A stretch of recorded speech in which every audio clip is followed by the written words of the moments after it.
Hi there, Shauna Lynn Simon here from Beyond the Stage Homes, Waterloo Region's #1 choice for creating beautiful homes. And I am coming to you live today from CB Pet Food and Supplies, which is one of my #1 places to shop for all of my cats. And as you guys probably know, I've got a whole lot of them that I need to take care of. So today I came in to pick up some cat litter, and I thought this would be a great place to do this week's Around the House tip of the week. Now, first of all, my first tip that I want to give you is about the cat litter that I use. I use what's called World's Best Cat Litter. Now, I'm going to actually turn my camera around here to show you just what the bags look like. This is World's Best Cat Litter, and I will tell you that it's not just a name. This is actually the World's Best Cat Litter, and I'll tell you why. I have a lot of cats in my house, but I don't want my house to smell like cats. And what I love about World's Best Cat Litter is that it actually does help to reduce the odor. The other part that I love about it is that it is a natural product. It is all corn-based. So what's great is that if my cats are, licking their paws after they've gone to the litter box, I know that they're not going to be ingesting any sort of crazy chemicals. They also don't tend to trail it around the house that much. So this is one of the things that I love about it. But listen, I wanted to talk to you a little bit about preparing your pets for back to school. And you might be thinking, well, my pets aren't going back to school. My children are going back to school. But what you might not realize, even if you don't actually have kids that are in school, your routine has probably been changed throughout the summertime. Regardless of whether or not you have kids, we tend to be a little bit more lax. We take more days off. We're around the house a little bit more.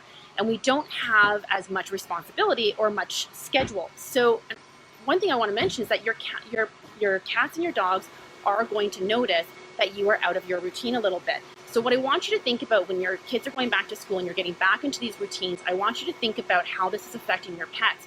I've had numerous people that come to me in the fall and say, my cat just chewed up my couch and they've never done this before, or my dog just chewed up my floors and they've never done this before. And the reason that this happens is that they've gotten accustomed to having you around the house a lot more often throughout the day. So they've kind of got out of their regular routine.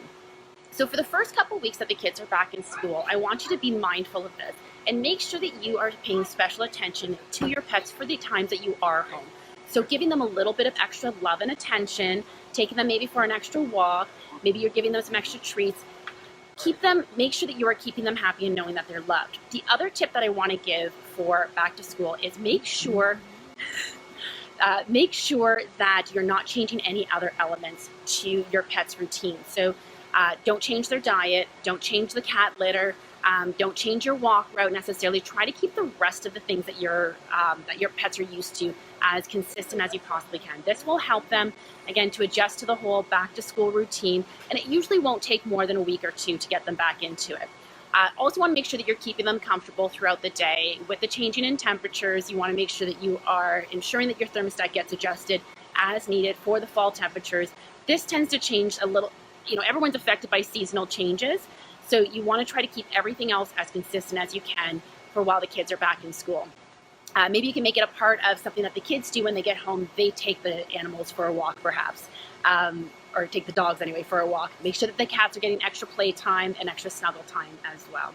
So these are my great tips for preparing your animals for back to school. Hope that you're also taking the same care to prepare your kids for back to school as well. And I'm wishing everyone a fabulous Labor Day weekend. Thank you.